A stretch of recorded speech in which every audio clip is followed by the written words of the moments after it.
Monsieur Martin Fayoulou, le 30 décembre prochain, les Congolais voteront. À l'issue de ce vote, il y aura le résultat. À l'issue de ce résultat, il y aura un nouveau président de la République. Si vous êtes celui-là, quelles seront les premières mesures que vous allez prendre? Non, monsieur Lusakono, je ne comprends absolument pas votre question. Vous ne me posez pas la question du report. Vous me dites que le 30 décembre, mais qu'est-ce que ça veut dire? Donc vous n'êtes pas d'accord avec le report du scrutin au 30 décembre? Il n'y a pas à être d'accord ou à être d'accord. La question qu'on doit poser, est-ce que M. Nanga est compétent pour décréter le report des élections? C'est ça la question. Mais c'est la CENI, c'est lui le pouvoir organisateur. Mais non, la loi ne lui permet... Mais non, lisez la loi électorale. Lisez toutes les lois de la République, la loi ne lui permet pas. Et lisez la lettre que je viens d'envoyer et avec d'autres candidats présents à la République à M. Nanga aujourd'hui. M. Nanga n'est pas autorisé. M. Nanga a trouvé des stratagèmes. D'abord, ils sont partis brûler le dépôt de la CENI qui est à côté d'un camp militaire.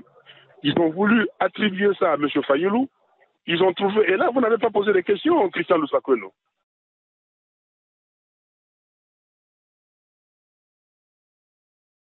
Félix Tshisekedi, reparlons de votre programme. Que va-t-il se passer si vous êtes élu le 30 décembre? Quelles seront vos premières Je décisions? ferme d'abord tous les cachots de la République. Tous les cachots, là, ANR, des MIAP, machin, tout là où ils enferment nos compatriotes injustement, arbitrairement. Ça commence. Le premier jour, on ferme tout ça. Ça, c'est la première déjà des mesures.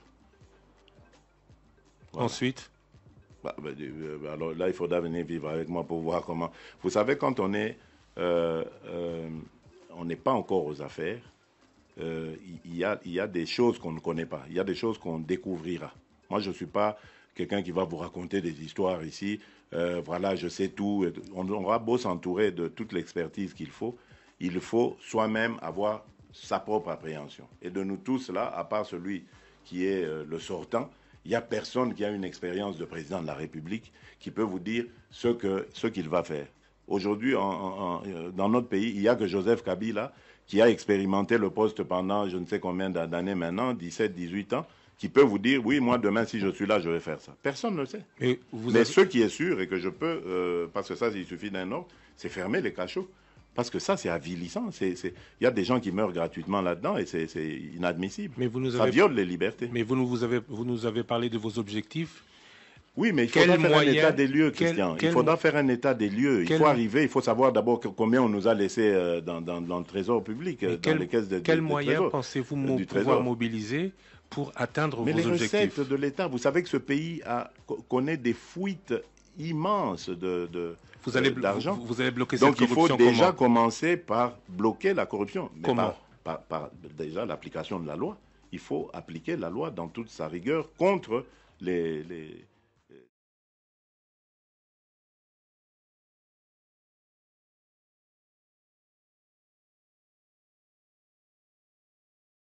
Mbote bandeko balandi ya CSTV RDC balandi ya Maître Donald na kati ya émission ya bino Évangile selon moto na moto epai wapi toya kofungolaka Bible na biso ya Congo o etonda ba chapitre na ba verset lelo toza na Évangile selon élection na Congo Évangile na koloba selon Fachi o tozali kofungola ba chapitre kilikili o Congolais toyebi te alingi moi to alingi butu na yango toke na lombango epai wapi mwana maele mwana abwanya oyo bolela butu moyo bolobi maleka lisute likambo nini na kombo ya JBK Music oyo azali vraiment on alobaki soko simbi Fachi osimbiye otoki na lombango kopesa mbote ndeko JBK mbote Maître Donald mbote balandi ya CSTV vraiment bandeko ba lukio mingi ozali koyoka na sute peut-être oyebisa bango obelaki to nini po silence kotaki makasi. Non, Maître Donald moni tozali na période moya tribulation na moment na tangwa bongo oyo nyoso baza pembeni to ba collaborateur ya chef faut ba sala attention na maloba na bango to na esaleli na bango parce que tout ce qu'ils feront batu bako yango na mutu ya mokonzi. Voilà pourquoi il fallait se contrôler, il fallait contrôler ba langage, ba parole, na ba geste. Nazwa qui recule moqué, c'est ainsi qu'au Monaki, j'ai publié tout le temps, mon champion et moi, nous sommes sereins. Donc c'était vraiment un langage à Olaxake. Toza na biso agité parce que banda Genève ti lelo victoire eza ya biso, banda Genève ti na audience ya lobby victoire eza ya biso. Alors lorsque nous sommes gagnants, nous ne pouvons pas être agités. Voilà pourquoi. Merci beaucoup Ndeko Jibeka balandi ya CSTV bokodim se boki mungongo eza mwa bongo parce que musala to sali ebele toza continuer ko sala mbala musu mungongo eza malamu te. Alors qui est Jibeka alobi pembeni ya mokonzi bato bazali pembeni ya mokonzi esengeli bazala ko contrôler nini bakoloba tout ça makambo eza ebele mais Jibeka pembeni ya mokonzi bogi ba Jibeka azanani Ndeko Jibeka osali MTC Tomoni président MTC mouvement tshisekediste toyebi na yebi malamu oza a féliciter parce que tant que bakaki osimbi fati osimbi Jibeka makambo élection na koma kité na assistant na ba dynamique fati oyo bozala zala ebele na Bruxelles na ba réunion kili ba photo ezali soki possibilité ya li rédaction ko tela biso ba photo Bobanda qui déjà ko soutenir candidature ou président Félix Tshisekedi nanu kutu solo ya masolo ya élection et communauté. Expliquez biso nanu et comment kindenge nini au sala mouvement ya ba Tshisekediste MTC. Ah merci maître Dona na mutuno yo et puis merci na félicitations pesi omoni eza likambu ya ozala na vision, faut être visionnaire na ozala bref po eza mulai. En 2015, j'ai vu que jeune le rôle à biso babimisa mito belé entre autres Martin Fayulu, Kamere, disons Patoana tout. Donc il y a eu ça que ngana eko sala o babengaka examen de conscience na lobi mais biso pourquoi tozo bimisa mutu te mais natali autour na biso autour na nga na lobi mais mutu toko tia maboko yeba bimisa mutu eza président Fati à l'époque toza obengeka ka Ranger. Alors na ye ko solliciter nga bi président à l'époque na bi Ranger, est-ce que tokoki ko sala mouvement moroté to tia yo maboko ozala leader na biso to kende liboso lokola bana pesi be exemple mutu bwa sali ya ye mouvement ba veka banani ba il y a lobby mais nous avons déjà un leader qui s'appelle Etienne Tshisekedi wa Mulumba. C'est là où on a non tala papa Sakoli bref papa Koli alembi malade abundi mingi biso photo zo relève wana. Il y a lobby mais pendant kazana na envie to ko tenga bito ko présent pour exact loi toujours préparer yo na leadership ce que les lois na biso sur physiquement ou politiquement au moins yo pour sozo qui pa na yo na elan wana azalaki vraiment nous n'a pas doute na insista qui et na eko MC bon dans ce cas là zala leader adjoint tant on a lobby leader adjoint à ce qui pas ndimi ndo moli makamnyo ce kendaki et on a eu plusieurs réunions ça c'est vrai dans le lobby na Bruxelles wana. Donc, et là, au fait, ils ont travaillé à longue haleine, ils ont les lotés. Et dans ça, même émission, on a fait émission au moins extrait, tant on a zolo baké, boye bango les loyo, ceux qui papa Etienne Azate, ça sera Félix Tshisekedi à l'époque Ranger. Il est encore là. Et puis, là où sont les lots sur Azate, mais moi je vais dire tout ce que les autres disent pas. Ce qui vient à ça, je t'ai dit, Félix est là. Moi, je soutiens Félix. Ce qui vient à ça, parce que au monde où salé long, pour soutenir Félix. Au monde où salé, na Congo, c'est ça. Discours est ça. Vieux bâti qui a jeune place. Tout à fait. Ah, toi. Si Félix a jeune, Félix a cause de la jeune ou a place. Sera jeune. Moi, je le soutiens. Et comme problème. Félix a jeune, te ba Fayulu, na ba Kamere, na ba Biso, ne ba jeune. Mais Félix a jeune, te pourra communiquer Tshisekedi. Moi je vous dis lelo. Na kata ba jeune tout toi na RDC na tiena nga dedans. Ce qui fut azate, c'est Félix que je veux soutenir. et à fond même au boyo sali mokili na. Donc Ezali, et je crus, Ezali Gamba Vision, j'ai cru en lui, je suis resté fidèle à lui, ce n'est pas parce que c'est une amie, hein, même nengi na mona mutu moko lobby maman nous kasalaki bel hommage moko pour nangai par rapport à fidélité na ngana président. Tant que ami d'enfance, ami d'école, mutumo ayeko ba bêtise. Donc JB pas tangate pour Félix pas tangate, sur bolobi ami d'école c'est bon balé ba tangate. C'est ozomona ba nini wana ba raisonnement wana. Répondaki mutu wana akende na tumba nambanza boma akomona kombo na ngana ya présent Félix là-bas. D'ailleurs nazo bagise la yépe bango que même grand frère Roger Oyo, président Félix Aye Simanaye, était avec nous là-bas. Donc, à qui on vérifier quoi. Voilà. Donc, et puis, na tangi sur na benterna, monsieur le rola sonabata, na kazangulu, na pesa déjà référence malamususu. Ma petite soeur na biso le rola ba Sylvie Mampata ya Ranson était avec nous là-bas. Grand frère, il y a Didier Massela, communé à la bino na Belgique là-bas, Gustave Massela. Il est tout temps na Kasangulu. Sylvie Massaki, moi ça oué randé na Mampata na sonabata de base belé pour nous tenter, mais seulement nous avons cru en lui. Mais yo yebi pe histoire moi ça la inga séparation na bande ko misusu na linga otanga na ngape ba kombo te mususu kutu yo na sake ko ta musa sake pa failu na yebi histoire. Aujourd'hui les gens vont maintenant comprendre la vérité. Ngakta on a une idée ya soutien à présent Fati et créer une histoire parce que les autres n'avaient pas voulu soutenir ça. Bakei, mais bakina obenga ngautu mavungu Bruno mavungu ebe za période Bruno mavungu alongwa ki DPS. Ouais.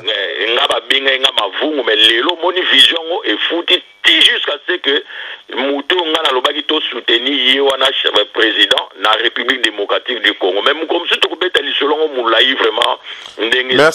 Merci beaucoup Ndeko JBK. Je crois na moi mukuse bandeko ba comprendre tina nini tolobaka fatiste MTC asala et salama pona nini masolo et banda kala. Merci beaucoup. Alors to le kasikoyo na chapitre oya Fati président le loyo Fati elongwe tokomi na président Félix Tshilombo Tshisekedi. Je pense que mutakobo ya zate atako bitumbeza makasi ya ba impérialiste wana toyebi, mais le loyo président Fati akomi mokonzi. Mais tomoni acharnement na banyoka mususu tomona na Congo te ebimi. Ensuite, pourquoi acharnement neza beaucoup plus na ba occidentaux que na bana mboka? Parce que na Congo batu baza ko sepela na moni sika bon so na bina moni sika te na kosi toyebi ke Kikwiti Ndambu et pas ba Martin Fayulu Ndambu muke na Kisangani et pas ya Baba Zaiba soit disant et pas na bango, mais ezwaki tan ebelete na Kinshasa ba mekaki na bande kwa MLC na ba drapeau na bango basukaki nde basukaki. Mais qu'est-ce qui se passe que au lieu ba Congolais va contester l'élection ezakaka pays mibale Belgique na France, malgré bazako fabriquer ba Twitter bazako fabriquer ba biloko belé, mais ba chaîne na bango et telemeli élection ya Fati na ebité analyse mes années. Ok, merci Maître Dona. Na chapitre yo, en tout cas, Erosala incomplet, ce qui te bandit, on a débuté, na sera tempé moi rapidement. Problème te, ndela micro ze pas na. Voilà. Et outi na Genève. Toko se souvenir bisognon ce que il fallait que pour un candidat comme de l'opposition, ba critère nyo ce qui n'est na président Fati. D'ailleurs, Mouzito et Bazaïba l'ont reconnu, que c'est lui qui était désigné par rapport à critères. Mais la logique n'est pas boycotter l'élection, nous avons écarté par vote système, il y a vote oyo, et ça n'a pas ruse na kati. Alors na kati ba ruse wana et au comme na vote wana pour na nini parce que ba Belge na ba français ba ko kota na likambango ba ici bango que bino biso to soutenir de bino en parlant de Katumbi, Bemba et Fayulu to soutenir bino soki muto ana zu bokonzi boyebi nge ko za état de droit manini mais biso to lingi bino de bozo po biso to continuer ko manger na biso kuna na Congo ndeng to liaka ndeba ko tsa ba russe ya ba Fati ndenga za toujours motema malamu ayeba kitenge ba osaele déjà likopa na sima mu Congo, voire même président VK aussi. Ba ko se laisser faire ba ibika ki na vote ngapeka Fati na gagner parce que Martin Fayulu déjà comme on l'a lisé misu ndeng biso tout histoire. De l'autre côté aussi Matungula qui l'a lisé président VK misu. Ba ken élection ba sali o ba kwa o sala. Le problème vient de là.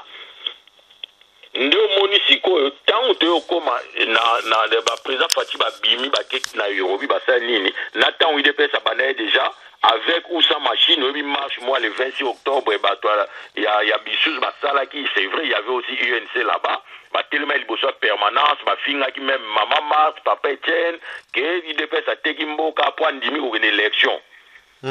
Parenthèse. Élection autoké balobaki ke loko la Fatia président Fatia Ndimi ko une élection on a pour faire gagner des Chadari, bah allier 3 millions d'euros. Pour y avoir comme premier ministre.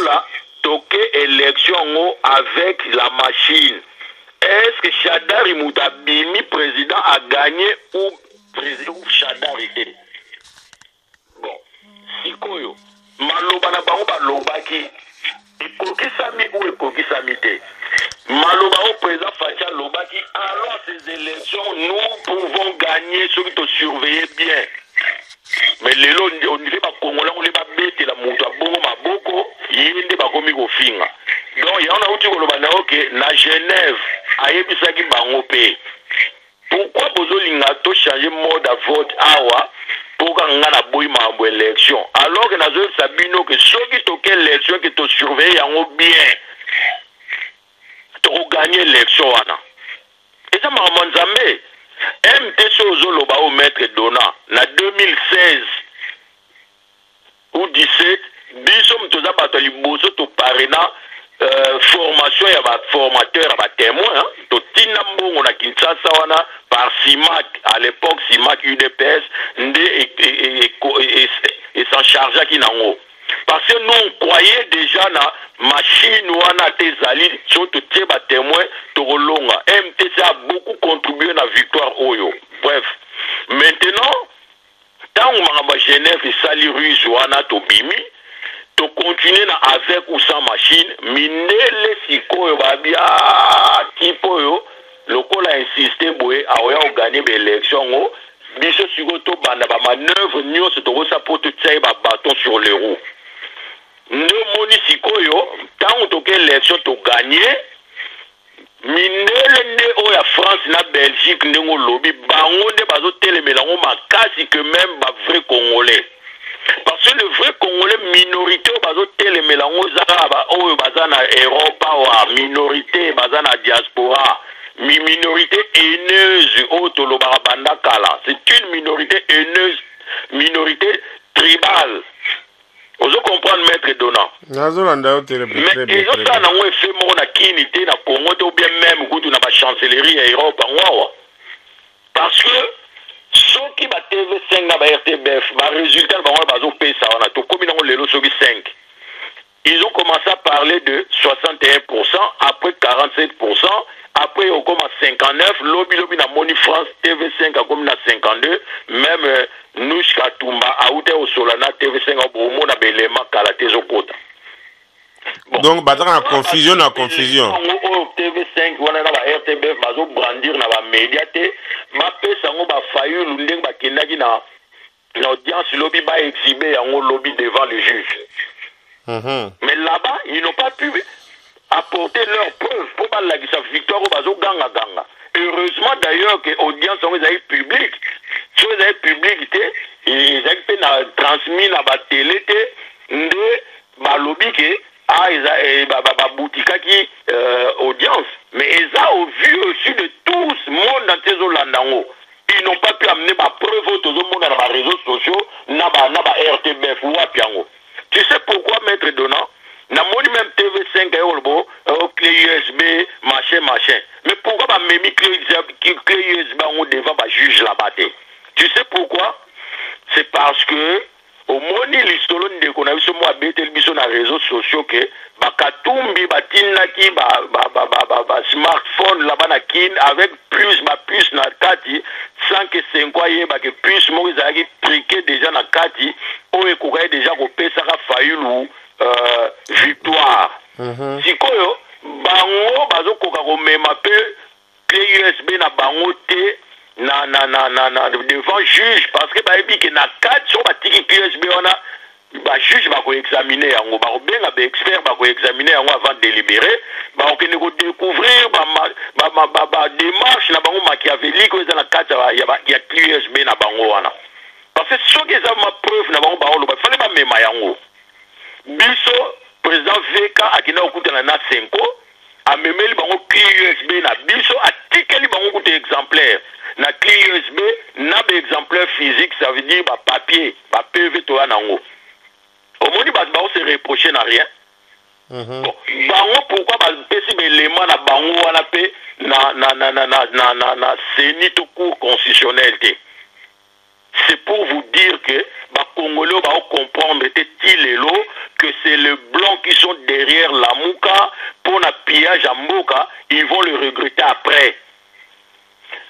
Au président Fati, qui vous conduit à sa étiquette, là, na yoka qui ont pena, Moutou, Yanzambe, le coup, l'évangéliste qui a mis on a zagi na respect makasi kala, mais je pense que respect on est à souhaiter. Ba o ba yebi ba tindele élément oyo. Comment yé évangéliste qui a mis na loba que as intellectuel na yebi kaza licencié je crois na science politique. Mais comment ils peuvent venir na ba raisonnement moko bidon ya balabala ya terrassé. Il va dire que président Félix a sa étiquette. Tokena on a point wana et en même temps ils répondre pe batunyoso. Mais le même Fayulu batunage même motuna que yoso komikuna osala na kabila nini même motuna même yo moko tu lobi na lanage na lisolo moko muta lobi no ngo mais pourquoi Félix a lobi que akotika kabila na mboka asala ne o ya lingi tout yo mutwana alobi no bon yo zongi c'est bon Martin Fayulu pas pesa ki même réponse mutwana lobi no alobi no oh non Martin Fayulu a beta ki diplomatie. Donc même réponse pas Martin Fayulu les a diplomatie mais même réponse pas Fatih Zagate Kimboka. Tu vois le raisonnement congolais pareil Kizami a dit pareil batuna ke pe likambo mais Fayulu pas lobi bon abeti beti monoko o bazolo ba étiquette par rapport à la majorité parlementaire na expliquant ça très important. Batou il faut pas comprendre ba lokotaka makamba balabala te. Il faut pas comprendre que tant que le parlement majorité parlementaire et la question c'est parce que PPRD ou je sais pas plateforme ou regroupement moko na kati kuna baza majorité ande bango de ba créer ba former majorité parlementaire non majorité parlementaire et c'est formera na kati ya parlement ndenge président komi président de la République boye yé a nommé muto ba bengaka informateur. Voilà, yé muto wana muto a okuta na sikoyo na ba plateforme nyonso eza na kati ya parlement ba parti politique ba nini a solola c'est à partir de là nde ba oya créer et lo ba bengaka majorité parlementaire. Ce n'est pas seulement que UDPS muto a la majorité ou PPRD ou nani. Non. Ba former yango na kati ba créer yango na kati ya parlement par cet informateur là yé mutu a créer le président et logo ba bengi majorité parlementaire. Les gens doivent comprendre la bazo discuter na kijami na muta lobakaza licencié à kota pe na kati ya parlement wana mais yebi mambonga na zo loba sikote ngam tu na kota même pas na parlement. Mais il vient en tant que serviteur de Dieu, il y a qu'on noircir mité mana mitou ya bandeko pour que ma boulot les autres continuent. Baso pour ma batu ya za muta bandunu, baso pour ma baluba na bandunu, il a dit quoi? Atoyo kata mona moko en tant que même un leader d'opinion pe pasteur à munene. Non. Problème na bango kaka bukonzi lokola ke na mwana babengaka muluba o babenga zanga diplôme o babenga UDPS lokola balobaki bamaloba na bango ya muluba koza bukonzi na Congo te lokola ya muluba ngo azwi bukonzi il faut batelemele muluba aza congolais te maître donnant et puis na début baza oloba nini que ezala Fayulu ezala Félix oyo aoganye tokosepela sikoyo Félix abimi pourquoi basepeli te komi bitumba kizamina na baoyo bazoloba likambo etikete na zongi lisusu na Jean-Pierre Bemba ndenge akimaki bakor ya Afrique du Sud bake osigné bakor à Cascade na Kabila mais tout en restant en laissant Kabila président ye Bemba premier ministre nani ne mtatekaki mboka bien toke na 1+4 basali vie Titi Kanai d'ailleurs nga una loba c'est bien pour sinon soya Titi ba betaki na 1+4 yango yé pas nga partager bilan donc nzambe mta protéger ki sous UDPS na yo comprendre on est sikoyo to partager bilan te basali vie Titi Kanai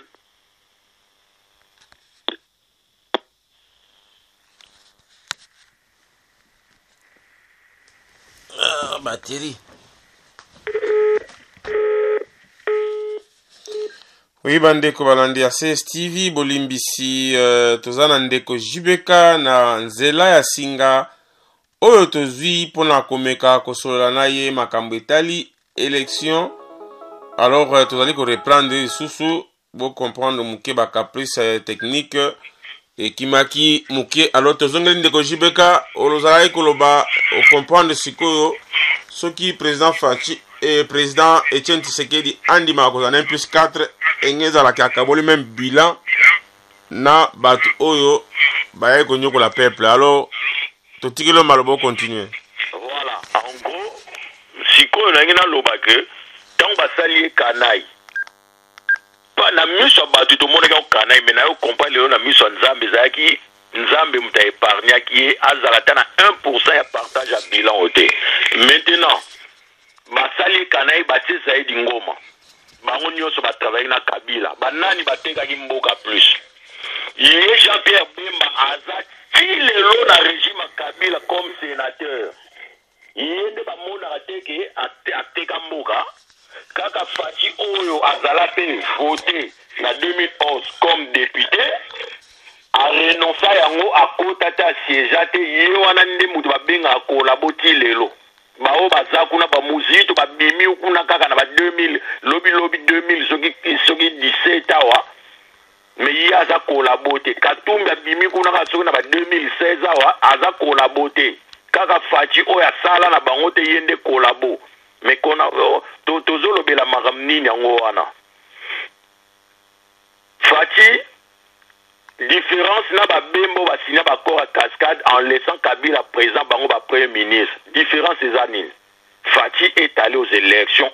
Il est allé chercher sa victoire loin. Il est allé chercher son élection loin. Il est allé chercher son trône loin.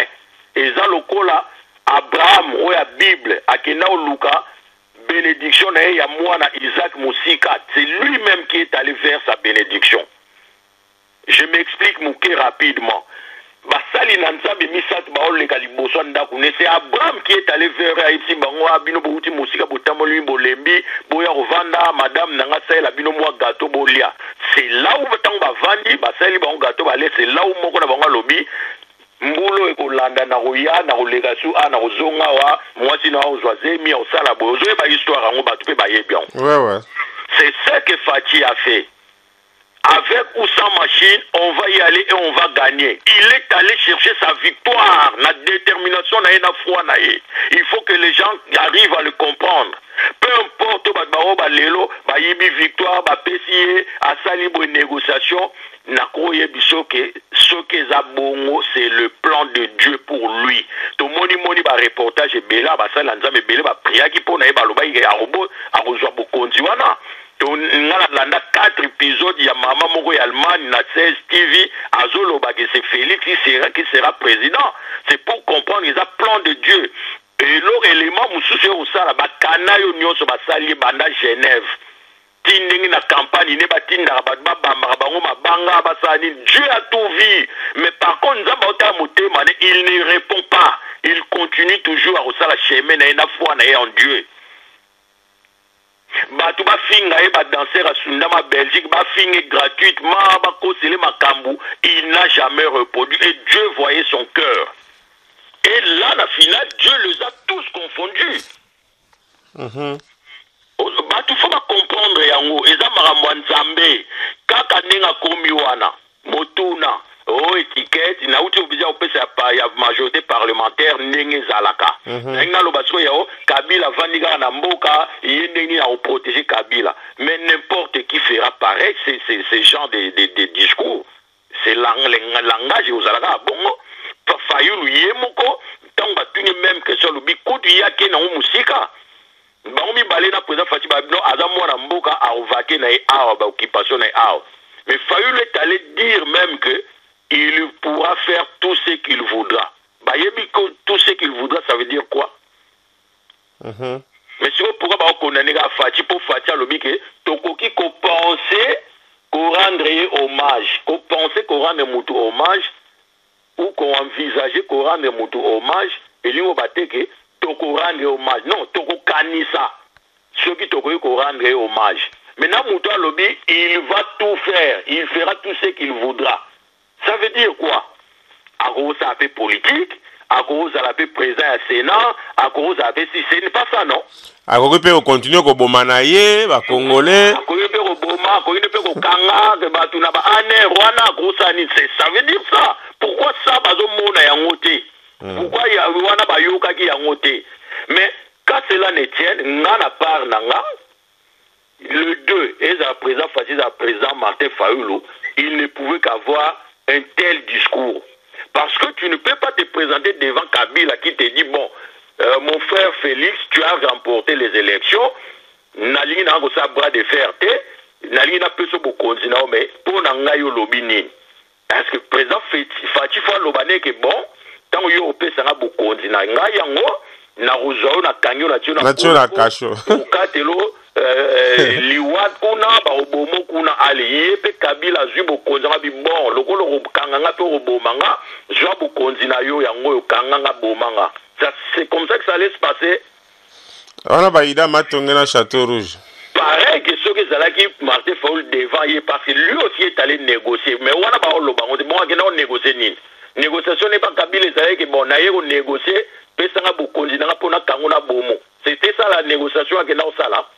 Voilà, il est peut-être à négocier. Il a confiance à Kabila. Il lui a dit aussi pareil à l'obagi public que na kangote Rwanda na yobani. Mais sauf que Kabila le roi ça y est bagi bango baza soutenir na ba belge na ba français o bazo luka ba pimbo kapé ba sala yé Kabila on se banco par rapport à ndenge misala ba ça y kala.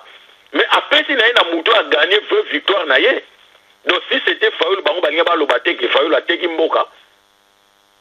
Vous comprenez, maître, les gens doivent comprendre ça, Batika Kimote Mamabe, Fati ou Mafa, c'est des Congolais. Moko na bango azu, allons de l'avant, qu'ils arrêtent Babilo Baosalana parce que ceux qui les lots, et puis na zo mona ko musu ko ba komi ko souhaiter kutu que ba annuler kutu une élection mais bazo bosse so ba annuler l'élection c'est Kabila qui reste là donc il préfère même kutu que Kabila ndatika la wana. Mais Félix était, donc Moulou Bandete. Leur problème c'est ça. C'est pas normal. C'est malheureux maître Donna. Dans le chapitre, on a vraiment, je crois que j'ai été assez clair. Clarté, un jour, en profondeur, mais je pense que j'ai tout dit quoi. Oui, vraiment, merci beaucoup, Ndeko Jibeka, tu as tout dit comme tu l'as dit. Tu viens de le dire. Alors, à moins aux ala sur pour Oyokato, à moins aux ala zoba pour le loyo tokomo finga mabazoba, c'est vrai, te prouver en un monde entier.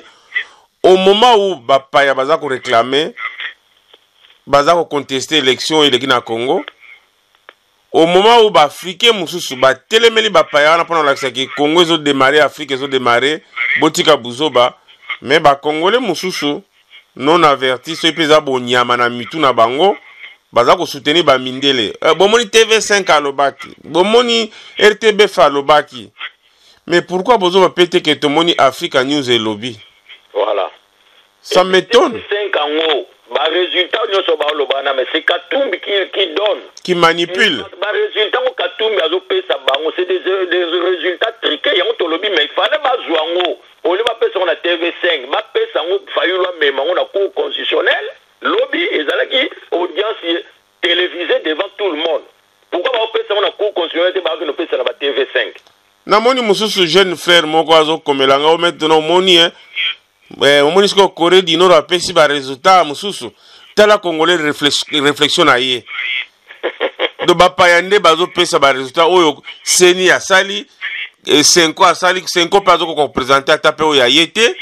Ils ont eu l'occasion hier face au monde entier na télévision ya ko bimisa yango na uti ko ebiso sikoyo ke bakoki ko bimisa yango te parce que ba ebi que c'est cour constitutionnel a obenga ba expert scientifique pour ça là voilà examen ya ba élément na ya ba clé na bango USB ils vont découvrir babilo comme sous na kati là-bas occasion était là hier mais bato va soutenir bango quand la démarche je n'arrive pas à comprendre biso va faire ça biso 7 91 voix na biso to vani na ngoti lelo 38, combien to vani na to décider c'est pour ya biso ya ngwana o biso pe to za na ngo vrai to za na centre compilation bango ba yo bimise la biso ba diriger belé mais bonjour si ba résultat na binongo lobby c'était une occasion d'aller le montrer là-bas na cour.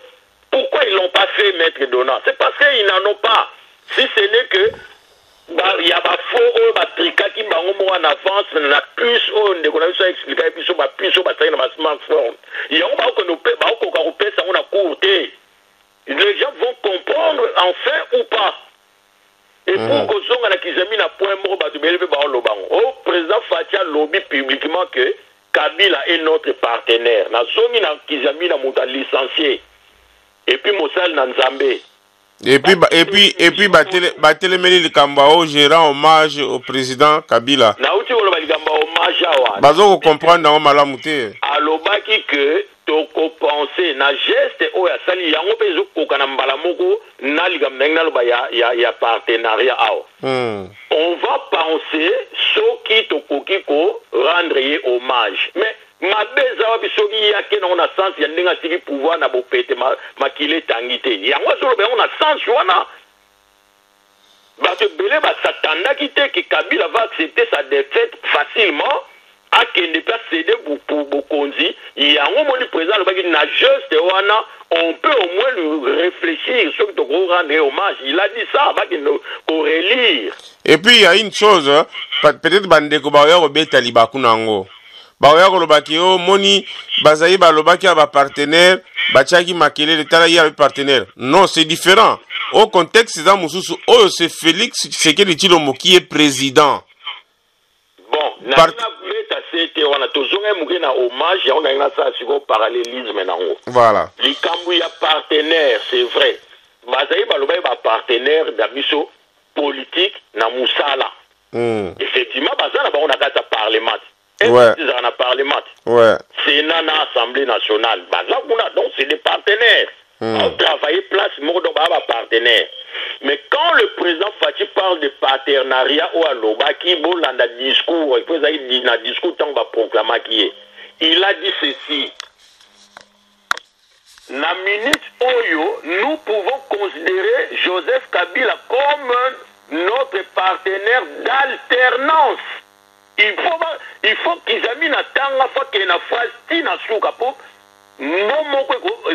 la sens il y a phrase mais ce qu'on retirait à mon phrase et petit peu phrase sens moussous il a dit partenaire d'alternance il y a on a aussi expliqué le gros sur un hommage pourquoi à partenaire alternance partenaire il y a une PST mais il y a pas congolais partenaire et alternance pour les Congolais.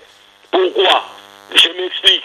Parce que tous les Congolais, Bazalaki causent la alternance pacifique. N'est-ce pas?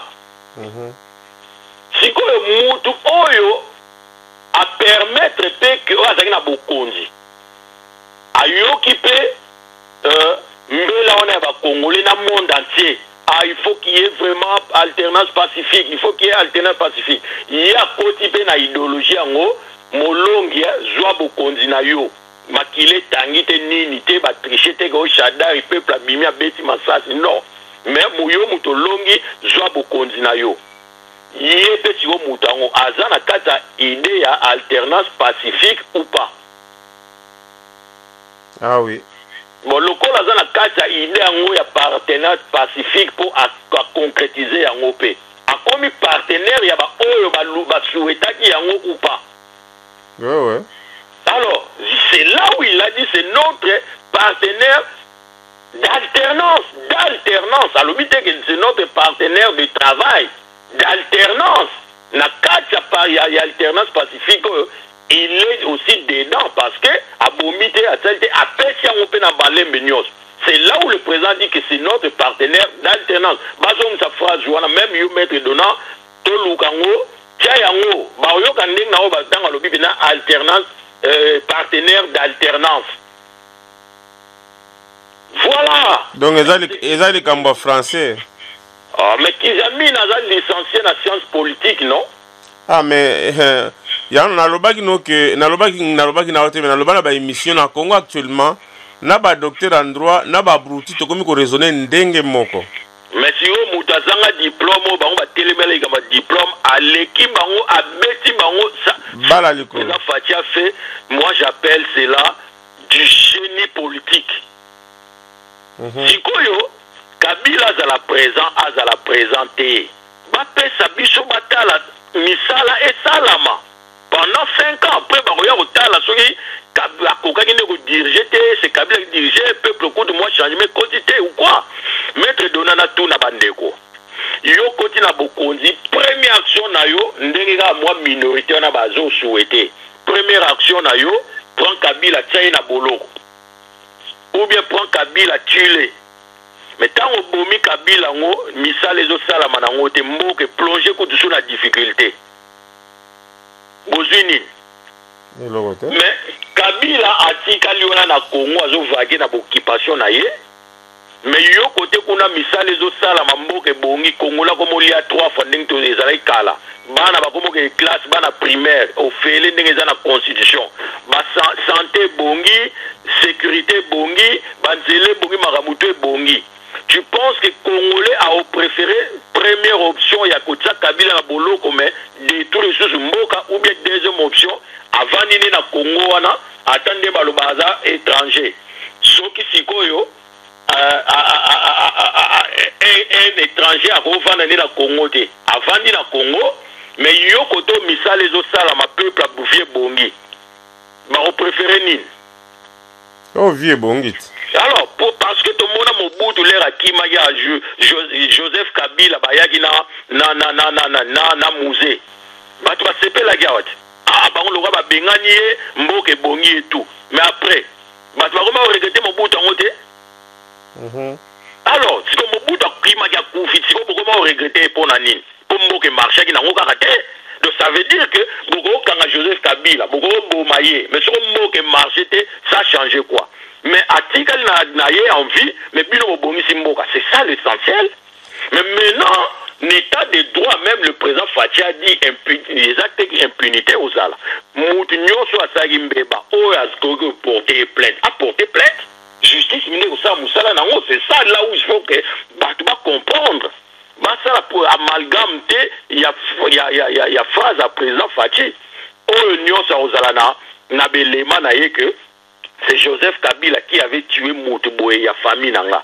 Qui ne portait plainte, mais na ba preuve na yo, ba tu peux bazo mona pena Joseph na vidéo nenga beta ki masasi ou bien nenga pesi commandement que yo qui ne bomela nga Moutouboé, qui ne nango justice c'est ça la musala nango. N'est-ce pas? Alors ndeko JBK, je pense que bandeko bayo qui toujours ki ndeko cité déjà. Na moment bandeko mingi baza kolanda yo na yebi ki maman Séverine Décor Suisse bakolanda yo maman Julie Wangaja na Paris bakolanda yo maman Godé na Londres bakolanda yo pour mettre dans za mutaba maman siko to comme une étape ya suka na pesi ba maman wana nyoso mbote otangi kombo. Merci beaucoup. Alors siko étape to bandi siko yo bien que le président n'a pas prêté serment, ton moni cour constitutionnel tendance ndenge zokende na moni ba requête nyonso ya Martin Fayulu ezali irrecevable. Donc on s'étend maintenant vers la confirmation de la candidature ya président et pardon confirmation ya élection qui a président. Étape suivante, to sala nini, toko sala nini, ba congolais son habit toko sala nini ba congolais.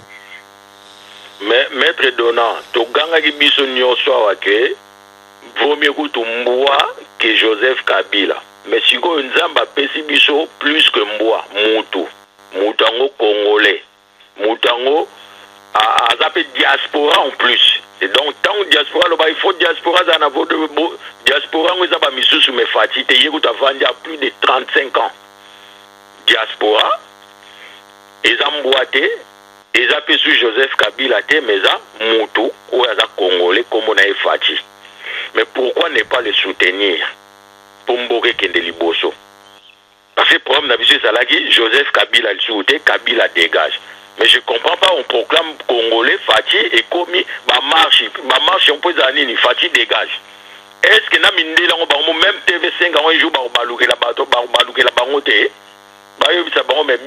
on ne sait même pas ce que vous voulez. Alors, nous avons lancé un message, il y a mon président Fati, campagne de Matambola Gazoloba, unité nationale, réconciliation nationale. Mais par contre, les candidats de la Mouka disaient tout le temps, si ma machine a voté tes poison, mais il y déjà à démoraliser qui va voter. Tant à Bazolo, tant à Poli, et ça pour Nanine. Voyez, ok, te bélo, va nous voter, va qu'il n'a pas voté. À perdre déjà, va voir là-dessus, il ne faut pas compter, on peut bailler barango. Quand ils vont sortir, il y a 61% Fati, dans mon écoute, comme il Chadar, écoute, il bosse Fati sur 15. Vraiment, maître donnant. Donc 61 ans, il y a celui-là qui a même Papa tient une élection, il y a 11, je crois, en 2011. Papa tient auto, il y a Bibiso Nyonso à Salagi 61 T. Mais Martin Fallum t'a 61 puis devant Fati peut loin. Bon, bref. Ngago du pont n'a pas payé ça à 99,99. Fati va payer ça à 0,0 sur combien. Batsa Ouatabongo. Mais c'est lui qui est élu, c'est lui qui est proclamé.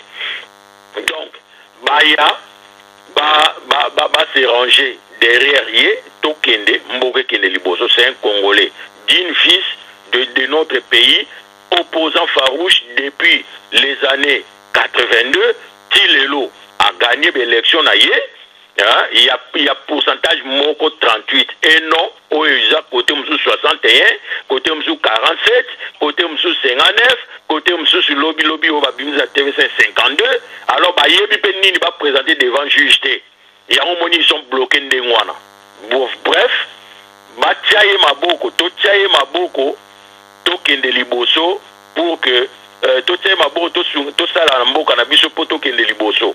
Voilà, on a trop souffert. Alors là maintenant, opposant mouta komi na bokonzi, a komi à opposant bon, oh ya Monique ça na nini, d'ailleurs ça na gouvernement à ça l'opposition. IDPS on a baseka qui a bino beaucoup en opposition, 30 ceux qui combien d'opposition.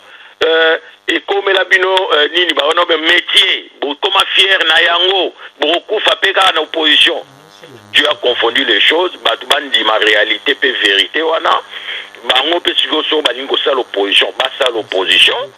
C'est la 5 ans va poser candidature, mais ça sera difficile parce que Moussalo biso Torosala, Congolais on peut s'habiller sous confiance 5 ans après.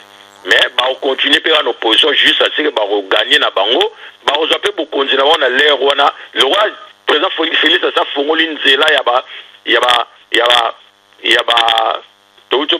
a alternance pacifique oyo et kepe libela. C'est ça na loba comme une émission msusu. Ce qui est dépassé aussi Mamandou qui était pour la prise de pouvoir par les armes pour eux par Oya ou Lukolo na ba arme démocratie côté des battre au fera toujours. Mais Mukolo toza pouvoir par les élections bomona que démocratie et bandit au quota peut prise de pouvoir les assure à armes tout ce qui wapi. Quand les gens nous disaient si bon, binoka ba dialogue, mais makambo to remonter loin, outi na dialogue, hein?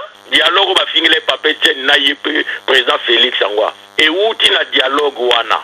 Mais tout le monde a moutou mo azolo belango te bango so bali ba récupérer, ba s'accaparer nango, ba ça la récupération comme si bango ne moutou ba ka mbaye lobi lamu que ça vient à Genève en novembre.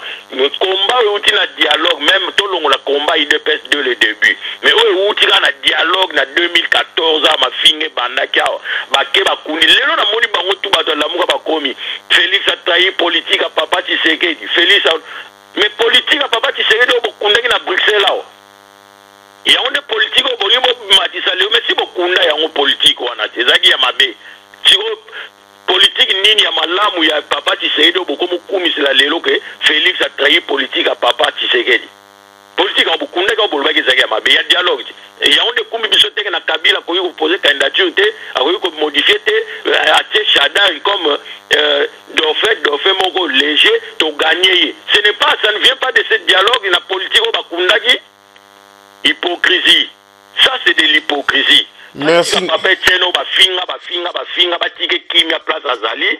To komi na moment ya président Fachi a eu beaucoup de dialogue, a eu une élection avec ou sans machine, par sa détermination, sa vision et sa foi. Et na Simawana na rendre hommage, na CG Nabiso, Jean-Marc Kaboun, il a été un soldat vaillant. Voilà un vrai soldat du peuple. Vraiment, il a félicité Jean-Marc Kaboun, Ngape na Pession Mbote, Bélé, félicitations. Hommage, et tant moi j'ai fait des émissions même avec Yo, Nazaro Lobake, Bozo Finge, Mabe, vous ne le connaissez pas. Nala Zalarana Ye, Nazarana président Fatih, je sais ce qui se passe là. Il y a goûté la président ba qualité. Bomoni siko, yenda zero ko me mapé président na banzela moko ezaso bato ba ibase bakal, parier sur la télé million ba saliboé, au monde appelé Mahamuso qui nanzela. A protéger qui président peut en même temps. Et ça la qui protection na CG Nabiso Jean-Marc Kaboun, Peter Kazadi notre directeur et puis na bande ko nyoso ba Paul Chilumbu, Augustin Kabouya. Augustin na auto tang CG Kabouya, CG Augustin Kabouya qui est avec moi en contact d'ailleurs tous les jours, hein, voulu vraiment il est à mes côtés là à droite et puis Paul Chilumbu, fils Mukoko, bana nyoso wana ba Nixon, ba Monique Kitoko, ba Iget Manei, ba MTC Kid. Iget Manei, ba Mbote Bele, Fumusa Bata, ba Mbote Bele, ba félicitations kaka. Ogi, vraiment tout ce monde là, Mami Moulanga, Roli Mwamba, Bondo, c'est un soldat du peuple. Et puis voilà, tout autant à tout le monde, Tozoya, Bazela Biso, Tozoya, pour que tout tchama boko pour mboke kende liboso. Voilà.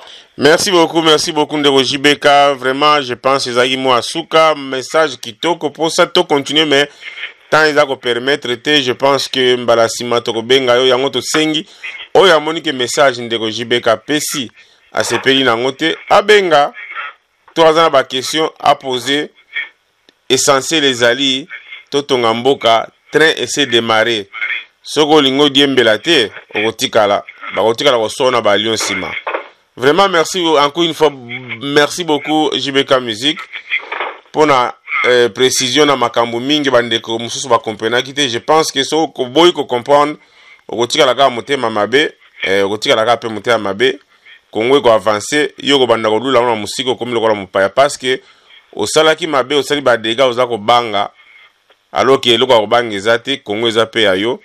Mais du fait que sali bagaf okomi ko banga ko motela la Kongo na musika boya totonga mboka bande ko baza ko kufa butu moyi to tamboli na ba malili pour que mboka eza libéré na maboka bapaya to comme na début ya libération na lobité que toza libéré mais boya ensemble ezaki occasion que to kitape kinango soki balumbelu sur le terrain to sala sur le terrain parce que to kita siko mona mboka azali ya okanga biso te toza ko banga bapaya ba okanga biso. Stratégie nyonso ya koluka bapaya bakende tosala wana kati. Non, tozongi suka ka lumbe Tshisekedi dégage. Merci beaucoup na bana mboka nyonso na zongela encore une fois kopesa mbote na grande combattante Iget Manai na ba onyo to bosani to tangi ba kombote. Encore une fois félicitations na pesi félicitations na Mama Songa Mbeli, na pesi félicitations na Pascal Bakole, na pesi félicitations na Odo Pambu, na pesi félicitations na Bruno Bula, na pesi félicitations na Sergent Mokele Kese, na pesi félicitations na Poutine sénateur Kenzo Mukendi, Bogis Bompema, Batu et belé sur la minatanga nyonso na aussi sate. Vraiment merci beaucoup et tout à la page asika to cédé na ba provocation te nyoka katani mutu mokile komo binati ekolala. Donc voilà kimia ekokota comme on dit, après la pluie c'est le beau temps. Merci beaucoup na binoto bolanda ki biso nde tokutani mbala sima. Ciao ciao. Ciao ciao. Mama inazolela. Nana zolili.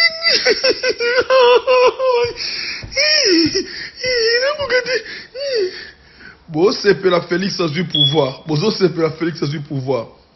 Combien de dossiers ba congolais ba bois kingunda bazo traitant aussi qu'on a combat IDPS bazala ba militant. Félix palo za la kaka opposant sur le kufa. Félix la opposant pe sara batu mikana libana IDPS ko zo pouvoir te batu bazo mikana na combo ya IDPS. Siko awa siko IDPS c'est du pouvoir. Et bon bah tout ba dossier que non nga balanda ngai nga kabila boma ngai boko suka wapi na minute ba no bozonga ba pesu ngunda te ba bozonga bozu da pouvoir boko suka wapi e nga Félix Obomikop bateka lupongo batina batu na poto bazo mikana na kombo IDPS Félix ko zo pouvoir te Félix Obomikop